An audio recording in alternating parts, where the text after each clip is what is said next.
Hello， 大家好，这是一集非常特别的节目哈。刚才大家也看到了，我现在身处的后面一大堆奖杯，这是什么地方？这是 Cyan 车队领克参加 TCR 世界巡回赛的那支车队在瑞典哥德堡的总部啊。今天我就来了这个总部，过来深入探讨这个车队。这回我来哥德堡呢，其实主要是看领克的新车发布，还有它的设计。但是要说到领克的品牌的重要的组成元素，必须要说这个蓝色的领克03的赛车，是吧？讲真，我作为一个也是业余赛车人哈，这是我一直梦寐以求就想来的地方，这回真的是圆梦了。而且这回不只是我自己看哈，我其实2天前已经跟着大队来参观过一次了，但是今天我自己再过来，我们有一个特别排面的安排。Cyan Racing 的老板、创始人 Christian， 他会直接带着我去参观这里，然后我有一切问题我都可以问他。Cyan Racing 的总部建筑位于哥德堡市郊，落成于2017年。车队老板 Christian Dial 掌管车队已经20年，今年他已经卸任了 CEO， 不再跟随车队征战各地的赛事。我上一次见他是在2019年的 WTCR 收官战马来西亚雪邦，现场见证了他带领车队夺得领克的第1个冠军。Christian 最鲜明的特色是他超过2米的身高，我这个1.7米往他身边一站，天然就呈现出了一副全程仰望、充满喜感的姿态。But yeah, obviously here is all the trophies we have from the racing. We started in 1996, so it's quite a long time. And we've been competing in Sweden for more than 20 years. And then we've been in Denmark and the European Championship. And we was 3 years in Australia with the touring cars there. And after that we went to the Global Championship in World Touring Car Championship and World Tour as it is called today. Highlight. Yeah. So, and I used to joke about it, but make a joke that the black box is what I bring to my retirement. That's the World Championships, the gold medals, and everything else is just practicing to be able to win them. So I think we have won 9 World Championships in total with Lynk Co, and before that also with Volvo. 对，最关键的还是在这个箱子里头。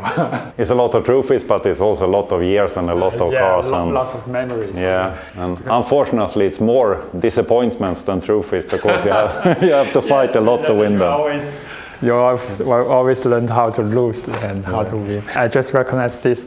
We are on the spot of the Malaysia race. Yeah, for the final race of that year, yeah. Very impressive race for heavy rings and crashes. And that was the first year with Lynk Co, and we won the team and manufacturer championship, and I think we were second in the driver championship. So that was the start of it.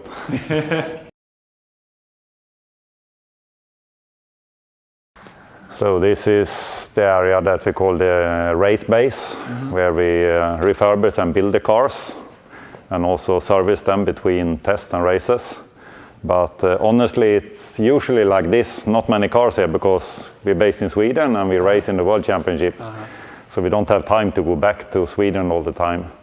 So this year the championship started in Spain for 1 race, and then Africa. And the United States of America, and then South America.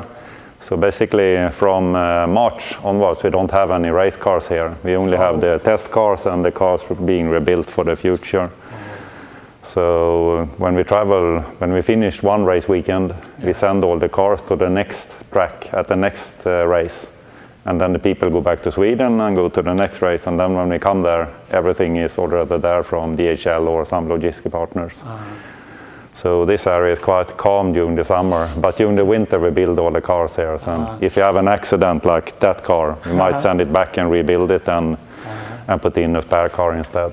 So you build the race car totally from beginning, just here?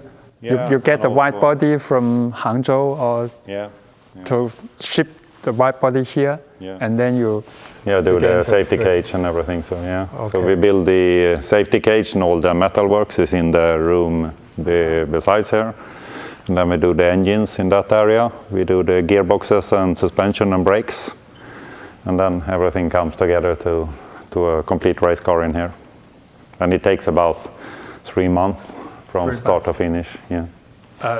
all the four cars. Yeah, Four cars because at you the build same them in time. parallel, basically. So every year you build the new cars for the race season? Yeah, we build 4 new cars, and then we keep one of the previous cars as a spare. Okay. But luckily we don't use the spare very often. Okay. And the rest you sell it to all over the world? Yeah, so we sell 3 cars. And, yeah. I think some of them race in the Chinese and Asian Championships. Yeah. But last year was a bit different because we had 2 races in Australia, and then just the week after we had a race in Macau. So there we actually had 4 cars in Australia and 4 other cars in Macau because we couldn't find the logistics in between. Oh. So last year we had 8 cars racing for 4 drivers. Oh. And I noticed that it's very interesting, 2-time world champion and future world champion. What does it mean? It's very... Also future on Russia, and Björk is also world champion. No, we put that in when we built this house in 2017, and then we realized that we're never going to have any cars here when the guest is here. So we wrote the names of the drivers on the floor at least. So. And then of course there are cars here, but the actual race cars are not here very often. I have a question about this. The rear suspension, is it developed by Cyan Racing? Or you design it and build it? Yeah, the complete car is developed by Cyan. So we was racing with the Volvo up until 2017, and then we started racing with Lynk Co in 2019. But in 2018, we developed and built the first Lynk Co race car. How about the former WTCC cars, also developed by Cyan Racing? Oh, great. Since 2008, Cyan Racing have always developed our own cars. Before that, we inherited them from the European Championship or the British Championship, which was very difficult because the teams in the UK built a car that they liked for their type of circuits, and then we inherited them for Sweden, which is a lot shorter and twistier tracks, and it was quite difficult. And then from 2008, we have been able to develop them ourselves just as we want them. And actually since 2009, the second year, we have won the team championship every year for more than 20 years, except 1 year. So I think it's a good recipe. Okay. So I can show you in here where we assemble and build the body in white. The base comes from the Lynk Co 03. Wow. And then we build the parts. Wow. And then you assemble the cars and put in the safety cage and everything. Wow. So this is called a flatbed. It's completely flat, and then you put the body in white on this one, and then you put in the safety cage and all the brackets for the suspension and subframes, and then we have workspaces for manufacturing and welding, where we make the exhaust system, radiator, suspension, subframes, everything that is in metal is welded in here and made for the car. So there's little outside suppliers. Yeah, we have outside the suppliers of carbon fiber because it's very high tech and you need a lot of infrastructure for quite a few parts for us. So we work with a company here in Sweden that make satellites and aeroplanes usually. That is the very best one. But otherwise we make everything in-house. 这个太牛了！我以为有很多东西都是送出去做机加工的，结果因为那天这个大部队参观没进这个房间，所有东西都是自己做的，防滚架自己做的，所有金属的东西排气都是自己做的，这个太牛了。Should this black cover be here? No.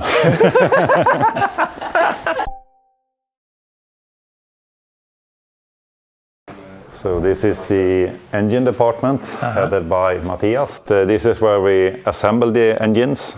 So we start with a Lynk Co 4-cylinder engine from the standard base car and then modify it for racing. And in this area we can assemble 4 engines at a time. So we build between 10 and 15 engines each year. So 4 for the actual race cars and then 10 for testing and spares.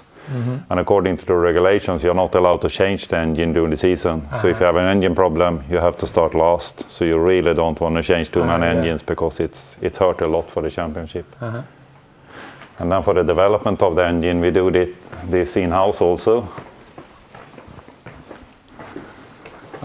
This is for testing? Yeah, an engine dyno specific for motorsport. Before we send them to the race car, just to see that they work properly. And we also developed the engine in here.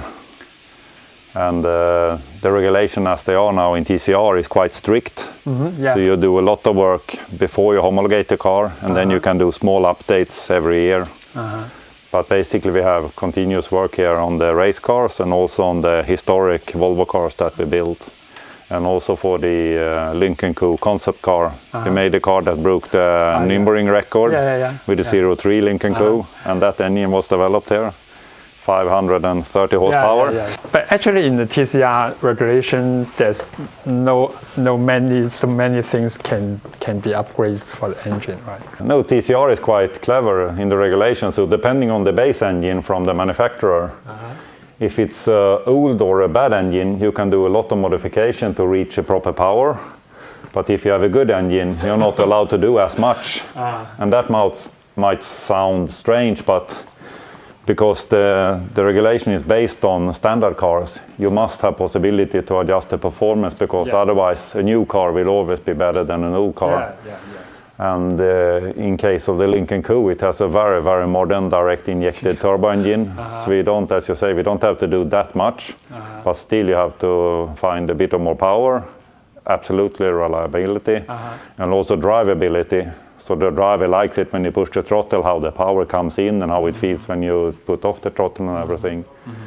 But then when you have done that, you can only do small things. So it will be relatively easy for the Lynk Co engines. Yeah, it's a really good and modern base engine, so we don't have to change that much, but we change the turbo, the oil system, every software and electronics, but the main mechanical compartment with the cylinder head and the block and everything is standard Lynk Co and works really, really well.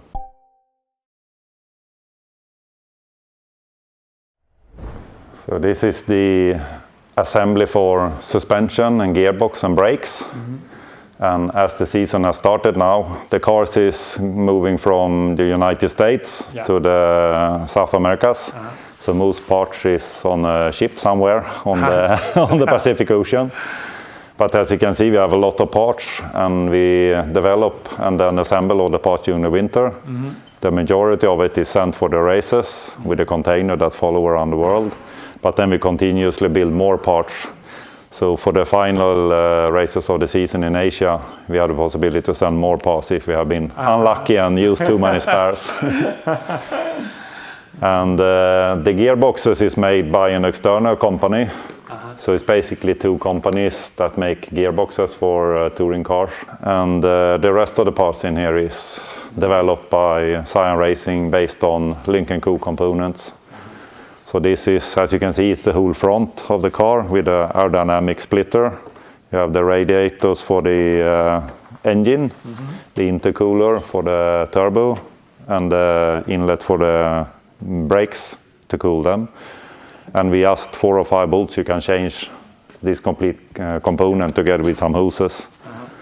So this is the most frequently used spare part, of course. And this have been designed since 2019, or you upgrade it every year? Yeah, we used it between 19 and 21, and then when the facelift came on the 03, this part was heavily redesigned because the front of the facelift is completely different. And then we homologated a new one for 23, and then we will use that one for 3 years. Oh, I understand. This is why the Chinese racing team tell us that if they want to change the face, they have to change a lot of things. Yeah, it's all part of this. Because if you move the inlet, you have to move the radiator and have to move a lot of parts further in. So I noticed that not every manufacturer they will change the arms specifically for the race type, right? No, it has a system called balance of performance where they can regulate the performance of the car. So some manufacturers choose to not adjust the car so much for racing and then just rely on the balance of performance system. But then you're always in a position where you can't be in control of your own performance. So Lynk Co and Cyan Racing have decided absolutely to make as good a car as we can, but sometimes you get a lot of weight instead. But if you don't have a proper car to start with, you always have to rely on a good weight or a good engine or whatever. So no, as much as we can, we have done specific for racing. So this is not only easy to address, but easy to replace. Yeah, it's easier to replace, Yeah. it's have less weight, and it's, as you says, it's more adjustable than the standard component. On a standard car, when you drive and buy milk, you don't need to adjust anything. Yeah. It should be correct and should stay correct. But on a racing car with different tracks, you want to be able to adjust. So, as you said, you can adjust the width of the car and also the camber. Yeah. And you can adjust the roll centers and anti-dive and everything. So as much as possible, you want to keep adjustable in the car, because we go to a lot of different tracks. When we go to the next race in Brazil now, it's a really quick track. Yeah. And when we was in Marrakech, in Morocco, Africa, it was a really tight and twisty track. So the car is basically completely different. It looks blue and it's a 03, but underneath it's a completely different car. Okay. So that's why you want to have as many possibilities to adjust depending on different tracks.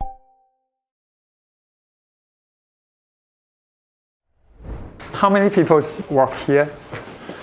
It's a bit of a strange system now, because now we are just 12 employees on full time, but that is basically management.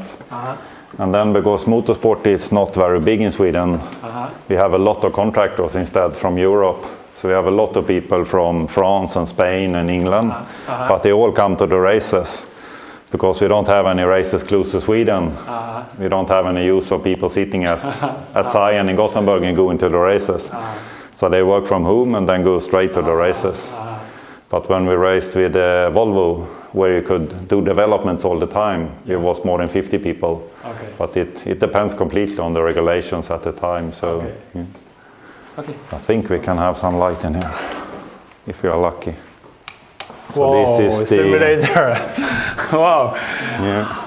This is what I saw in the internet. And it's basically to get feedback on how the driver is driving the car. Because the clever engineers can drive algorithms to simulate how the engine works, how the aero package works, how the tires work, everything they can do an algorithm for. But so far, people can't make an algorithm for how the driver is steering or braking or putting in the throttle. So you have this one and the driver inside and his engineers upstairs, and then you have the track on the screen, and then you basically record his input, how he's steering, how he's braking and pushing the throttle, and then you use that input in your simulation tool to simulate the setup for the coming races. So it's a lot of infrastructure just to get a recording of how the driver works. But we can go upstairs and have a look inside. So if you use this to try the different setups rather than help the drivers to learn the track or anything? Yeah, and then it's a lot of discussions on simulation tools, and it sounds really high-tech, but to be honest, it's super difficult to develop the car, a race car, in the simulator. So most of the part of it is to develop the driver and learn the track. Because if we go racing at the track in Macau, the track is never open for testing. It's the streets of Macau we're racing at. 它这个模拟器是用来做测试研发的，就是改变车辆的一些设置会怎么影响这个车手的驾驶，包括车手对这个设置有什么反馈，喜不喜欢，都是用这个模拟器来做的。我问他说，我说是不是用来给车手去学赛道啊什么？他说学赛道这个简单啊，这个可能在我们公司的模拟器都能做到。但是你要去开发一个赛车用的模拟器，能够反映这个赛车的调教的变化，它是超级难。How many race teams have this equipment in the industry? In the industry, maybe everyone Formula One, of course, but then maybe 20. And you can have different specifications, but this is a really good one, so it's not very common, and especially not in the World Tour, and I think we are quite unique with that. So as I said, when the driver comes here, he's obviously in the car driving, and then you have his engine engineer, performance engineer and chassis engineer, and they can work exactly as during the race weekend. And if you're going to Macau, which is a street circuit, you can't go there and test, of course. Yeah. So you can do the testing here, and then you go to Macau and you are prepared for the week. And both the engineers and the driver. And the car is an exact copy in the internals of the race car, with the brakes and clutch and everything feels exactly the same. 在这个模拟器的后面还有几个工程师的位置，是吧？就是不只是车手在开，工程师也在后面去监控这个车所有状态。他特别说到，就是说去澳门之前，所有车手都要上来这个模拟器，因为澳门太需要你熟悉赛道、熟悉这个车的驾驶感受，因为澳门也没有办法做测试，所以只能在这个模拟器上做。这个东西 F1 车队他说是都有的，但是在房车赛里头很少车队有这东西。整个行业内可能就是20套左右，这里有1套。那大家算算 F1 车队有多少支？除了 F1 车队以外，房车赛的车队有这个东西的不多的。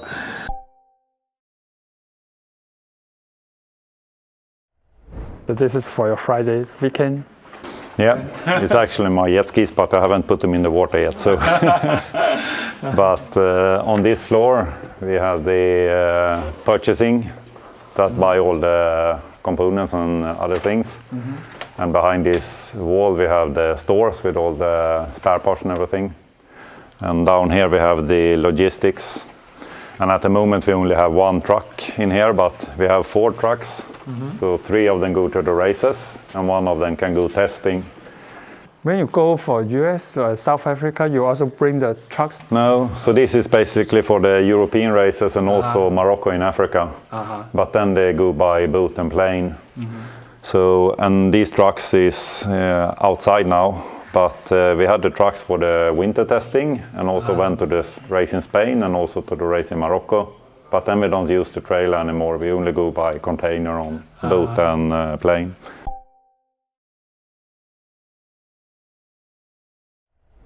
So this is what we call the showroom. We have all our historic cars. So we've been really fortunate not having to sell cars. So since 1996 we have been able to collect all the cars we have won championships with. And before we moved into this building, we just kept them and stored them for many years. And when we moved into this building after the completion in 2017, we also restored the most famous and cars that we have won championship and really like.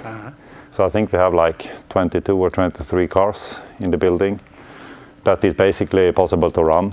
And then just keep them for historic values.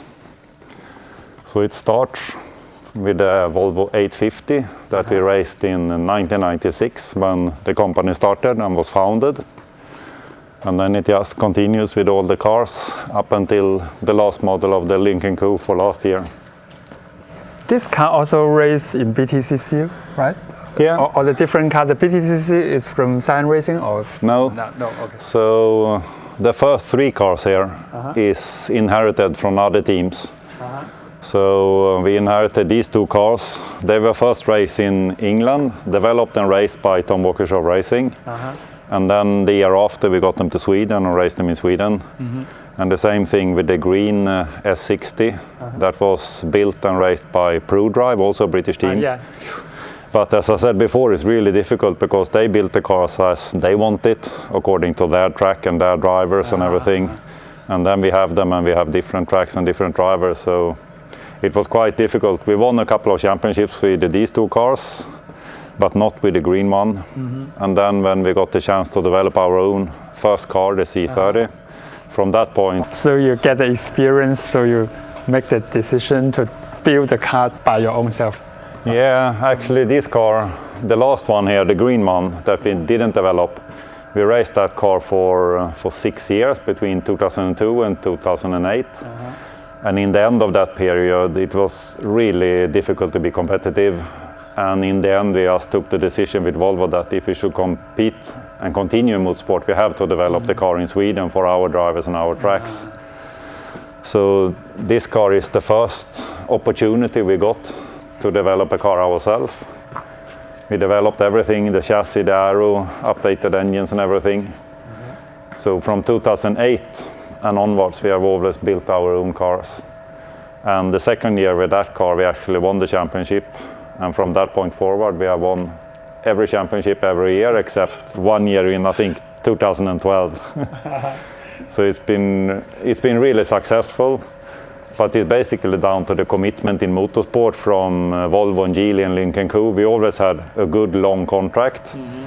And of course you need a lot of money to be competitive, but also to have a long contract so you can show the drivers and engineers and employees that they have a good job, that they have the possibility to be successful. But I hope we deserved it, but we've been really fortunate to work with Volvo and Geely and Lynk Co over the years, and always have a long contract so we can have drivers staying for many years, we can have employees contracted for many years. So this is the very important questions that all of us want to know. How can you keep the team just keep winning? What is the secret? Is the race driver, the teams and the cars and the budgets or anything? Yeah, of course. I mean, you need a good budget, otherwise you can't afford good people. But I think the most fundamental is the people. Of course, you need a good infrastructure with possibilities for wind tunnels at Volvo and Geely, the engine dyno in-house and everything. But if you have an engine dyno without good people, it's not worth anything. So basically, it's having good people and then get them to work well together. And it's really rewarding to see. I've been in the company since 2000. And over 24 years, Frederick, that is the CEO this year, he started in 2002 as a mechanic, and then as a chief mechanic, and then as a team manager, and now he's the CEO of the company. So he's really developed with the company all the time. And the same with Matthias that we met in the engine shop. He started also in 2006, and also been better and better and better and developed as a person and as an engineer. And always been responsible for powertrains. So it's been a super happy adventure and a long trip for 20 years to just build the company and develop with the people inside it. So, and then I guess we've been fortunate to be a small group of people. When we won the first World Championship in 2017, we had 4 people in the management team, and all of them had worked for 10 years at a much lower level, but developed with the project, and in the end was management for different groups in the company. So yeah, but absolutely people is the key to success. I totally understand you, because I own my company. We have more than 100 people, 100 persons. And yes, this is the way to make the business just go far with. Yeah. And also find people that have the vision that yourself have, so you don't have to explain, because if you have to explain all the time, it never works. But if you have people that want to win, I don't go home at 4 o'clock because I want to win. I'm going to work until 6 or 8 or 10 or whatever, and do a good job. That's the people you're looking for. And these are the production cars. This. Yeah. Right. That C30 is actually the first concept car we built. We started with Polestar Performance. Before we was renamed Cyan, we was called Polestar. And that started in 2006 with engine optimizations through the software. And just to make a car to show that, we made that concept car. And it was really successful in media and was a Top Gear and basically made Polestar famous at the time. And then after a few years, they wanted a new car from Volvo and Media, so we made a concept car on the S60. And that one broke a record at Nürburgring, beating the record of the BMW M5 that had it before. And then after that, when we started working with Geely, as we will see in the corner, we had a Lynk Co 03 concept cars that broke the record of that car and the Porsche Panamera and the Jaguar V8 that had it afterwards. This car is front-wheel drive or four-wheel drive? Four-wheel drive. Four-wheel drive. Yeah. And on Nürburgring is such a fast car, a track, so you don't have a lot of advantages on four-wheel drive. It's almost more weight, and so it's not such a big disadvantage to be front-wheel drive. Polestar name is your idea, right? So I got the name in 2004. When I bought the company. I started as an employee in 2000, and then I bought the company in 2004, and then I took the name Polestar which I thought was a good. It's like pole position and the star of racing. And how's your feeling seeing that Polestar had become an electric car today? Yeah. How's your feeling? I'm proud of it. I mean, they're doing a fantastic job. Yeah. Then, of course, when I ran Polestar before I sold it to Volvo, it was a performance company that increased power on petrol cars and made upgrades for suspension and brakes and stuff like that.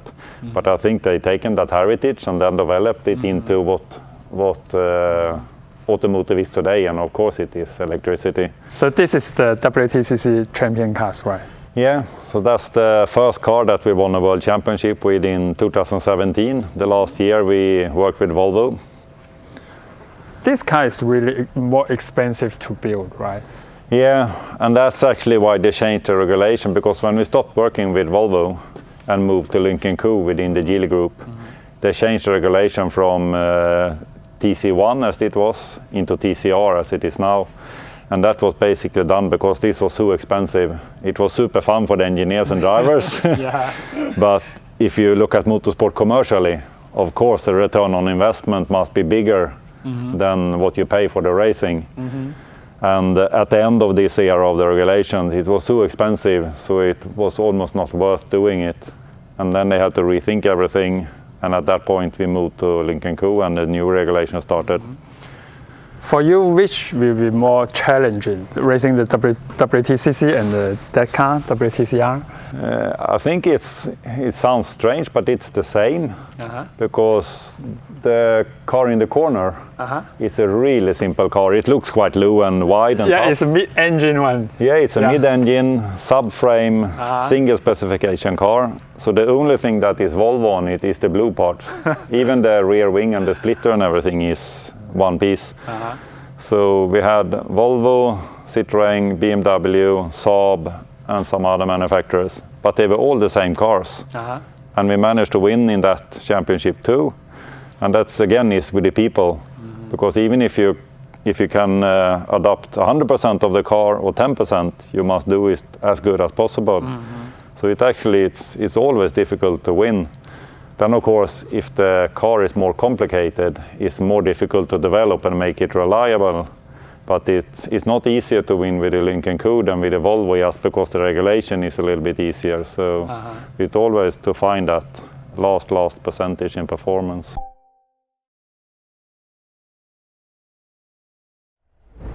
Okay, so just can tell us something about the Lynk Co. Yeah, it started in, we ended with Volvo in 2017, and then we had 1 year to prepare with Lynk Co to start in 2019.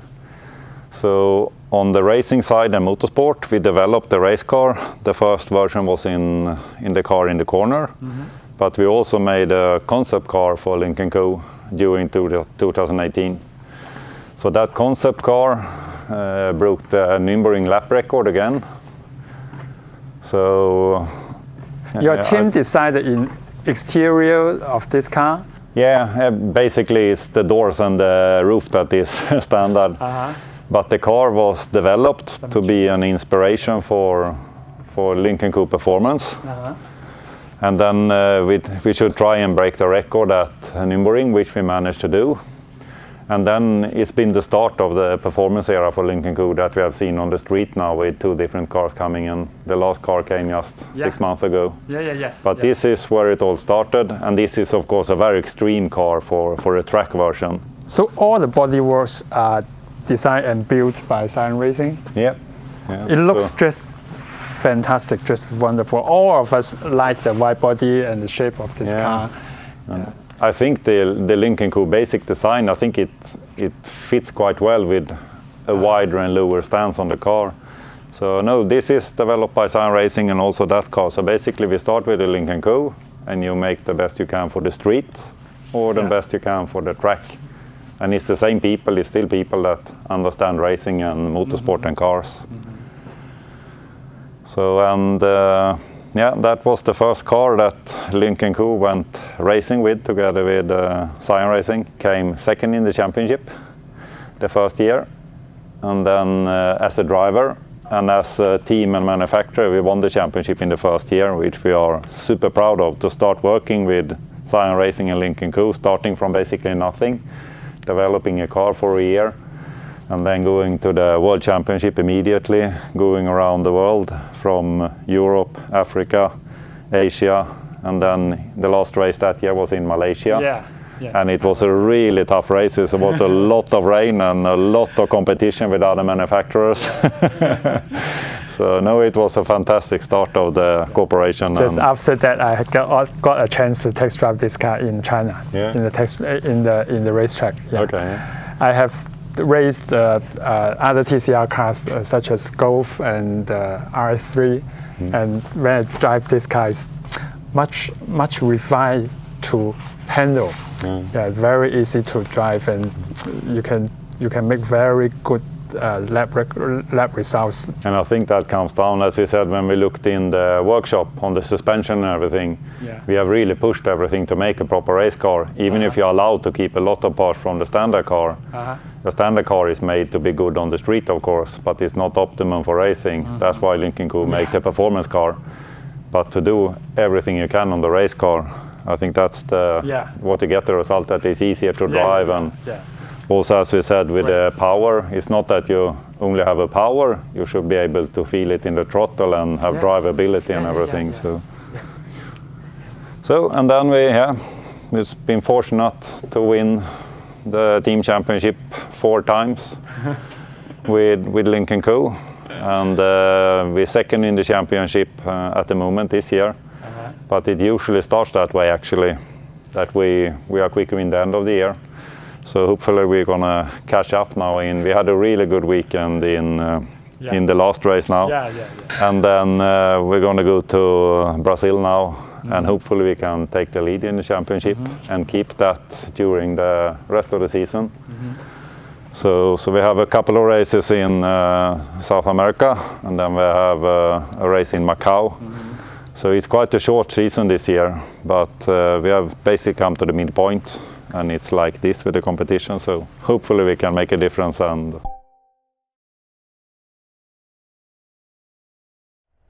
how do you rate our drivers, the 4 drivers? Erlacher has won the championship 2 times, and is leading. He's second now, but he's our best driver at the moment. So of course he has something special.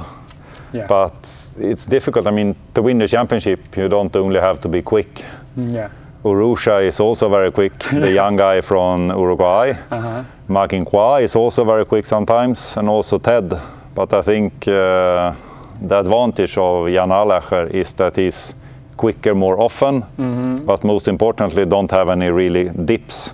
He's always at the top of the competition. While maybe the other drivers have a bad weekend once in a while. But over the years, I think Jan has shown that he can perform at a very high level all the time. But then I'm super impressed with Ma, actually. When we brought him into the team, he was absolutely the most experienced and best driver from China. But as motorsport in China is quite new, so we didn't know how good he should be. But now he has won a couple of races and he's doing really well. So I'm quite surprised and actually super impressed, actually, because you always think that you are the best yourself, and we have motorsport in Europe for many years. But Ma really shown that China is coming. I know him. Yeah, you do. We're friends, And then also among the drivers, I mean, Jan and Santi Urrutia is young drivers.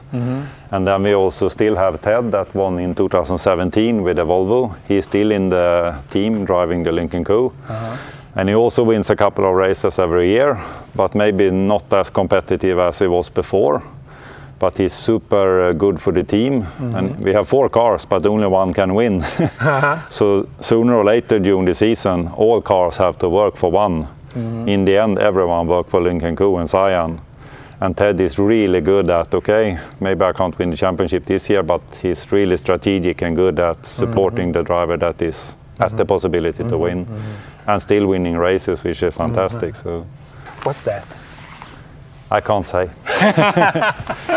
No, I think because we've beaten them, but when we didn't compete with Lynk Co and Volvo in 2018, we bought a Hyundai just to keep in contact with the championship. Yeah. And that was really fun because Hyundai, the works team from Hyundai ran 2 cars, and we from Cyan ran 2 cars, and we actually managed to win the World Championship. Yeah, you are. So we couldn't throw that car away. We have to keep it, but put a blanket on it. Interesting. Yeah. So actually, we won with a Volvo in 2017, with a Hyundai in 18, and the Lynk Co in 19. But for racing team, that is also an achievement. Yeah, and I think, as we said, what the difference is, because that car we didn't develop. Yeah. But obviously, we was good to run it in the races, and even better than Hyundai themselves. So I think that was quite funny. It just shows how good your team is. Yeah. Okay, thank you, Christine. Thank you.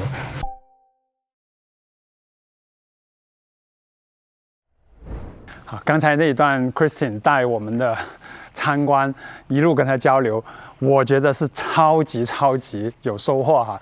真的回答了我所有关于领克赛车的想要知道的问题。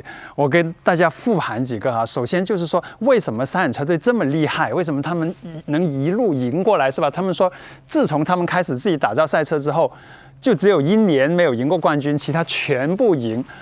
从00几年开始，一路沃尔沃的时代一路赢，是吧？到后来换了领克之后，继续赢，为什么？我问他，我说车手、车队、赛车、钱哪个更重要？然后他给我的是老板级的回答，他说人才最重要。哇，为什么人才最重要？他说我作为赛车人，我太了解了啊，因为赛车圈其实基本上大家都是打散工的，很少人说连续5年、7年去为一个项目去努力去服务，但是。他们Cyan车队就是过去跟沃尔沃合作这么多年，然后现在跟领克合作，在今年也第5年、第6年了，是吧？他能够给他的员工、给外部来的人展示一个非常长远的未来，这个在欧洲其实也是很重要的啊！告诉大家，我们这里有长远的目标，所以他能够吸引到最优秀的人进入他这个队伍来，这样就能够提升他的竞争力。刚才我们也看到了他的这种发动机的研发。是吧？他的底盘的研发，他说还有赛事的，他这些核心的人都跟了他10年以上了，这就是从这个团队里成长起来的。一个公司要成功，一定要能够去培养人的成长，能够培养出优秀的人。所以大家看到车啊这些，我问他，我说这些车，跑起来像 WTCR 的车更贵是吧？更复杂，是不是跑起来更有挑战性？他说不是，他每一个赛事你要赢，你都得可能哪怕有些比赛。大家车90%都一样的，你都得抓住最后那10%，去让你获得优势，去赢。这就解释为什么进入这个领克时代、TCR 时代，Cyan Racing 依然可以赢那么多的比赛，因为他们是真的知道，不说无所不用其极哈，而是他们知道怎么样才能够用尽自己的所能去赢得比赛。比如说，就说这台车，很多朋友都想说知道。这个03 TCR 赛车说到底跟量产车有什么不一样？今天我可以很明确的告诉大家，这个车的白车身就是从杭州运来的，然后它的防滚架这些是赛车必须要的一些安全改装，这是所有赛车都要做的。然后它的底盘50%是要保持原车的底盘的部件，包括副车架，刚才我们下面看到了，完全就是原车的副车架。然后呢，它有50%的部件你是可以改动的，但是你不能改变原车的形式。比如说它原车是一个麦弗逊的前悬挂，那你还必须是麦弗逊。原车的后面是一个多连杆，而且这些连杆的位置死点是不能动的，但是你可以把这根连杆换掉，换成一个赛车专用的连杆，一个是轻量化，一个是它有更多的调节的这种可能性，还有就是在比赛撞坏的时候可以更快的去更换。因为有了这些专门为比赛去做的开发，使得他们这个车呢不仅快，而且可以在不同的赛道上都快。这是很重要的。就他说，有的车它适合这个赛道，有的车适合别的赛道，每个车都有它自己的性格。但是他们通过对这个车的赛化的改装和开发，使得这个车能够适应更多的赛道，高速的赛道、低速的赛道，它都可以有竞争力。还有发动机，很多人说，哎，你这个发动机是吧？赛车专用发动机跟我们量产车没有关系。我刚才眼见为实了，它整个发动机的缸体，还有里面的活塞、连杆这些东西，全都是原装的。整个发动机缸体摆在那就是一个原厂的发动机。当然，它的涡轮、它的燃油系统这些是经过赛化的改动，但是它依然是非常非常接近原厂的发动机。就他说了一个话哈，他说在 TCR 的规则里头，其实没有特别慢的车，如果你的车很落后，规则就会对你有些倾斜，让你快一点啊。如果你的车很先进，那规则就会对你的约束大一点。这就是为什么我们看 TCR 比赛老说领克被 BOP 很厉害，因为这台车它的发动机就是一个很先进的发动机，本身发动机的输出啊这些就很强，然后它的底盘又是一个经过Cyan Racing 改造设计出来一个很有竞争力的底盘，所以这个车就被 BOP 的很多但是它完全是在合规在这个赛事的整个规则之内去做的，也就反映了这个团队他们做事情是有多么的认真，多么的想赢真的是一个非常非常专业的赛车团队。还有一些小小细节吧，就是为什么Cyan Racing 的车是蓝色？其实大家如果略懂颜色的话，你可以看一下 Cyan Racing 它有一个这个100-0-0-0这个就是 CMYK 里头的色号。你在电脑里头打这个色号，你就能得到 Cyan Racing 的这个蓝色的颜色。好了，我不知道有没有回答大家关于这个车队的一些神秘的面纱都解开了。其实我今天就真的是全解开了最后给大家看一个小彩蛋，除了这3个领克的赛车以外呢，这里还有一台领克。这台车大家看看这个宽体漂不漂亮？这个就是他们拿去破纽北最快前驱车记录的那台车，比约克开的7分20秒的纽北圈速，超快前驱车。这个车呢是爆改的，500多匹马力。他们就是想探索领克03这台车它的整个的潜力潜能有多高包括它的底盘，你看这就是原厂的这个大宽体不是原厂，这是Cyan Racing 设计制造的大宽体。然后这个宽体连后面也都是宽体的，你看后面这一块是不是有点像我们现在国内有售的那个03++ TCR？ 但是03++的宽体还没宽的这么夸张，这个是超夸张。包括后面++ TCR 这个后面也没有这么宽。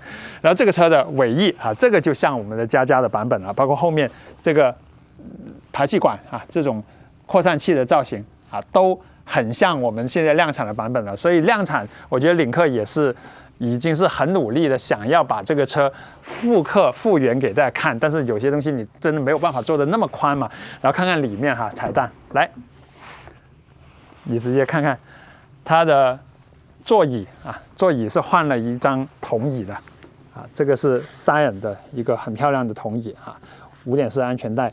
然后这个车是 sequential 的变速箱，所以变速箱是换了的，但是它依然保持了车内的整个内饰。然后方向盘你看，气囊当然没有了，前面做了一些赛车用的这些调教的按钮，还有拨片，还有前面赛车电脑。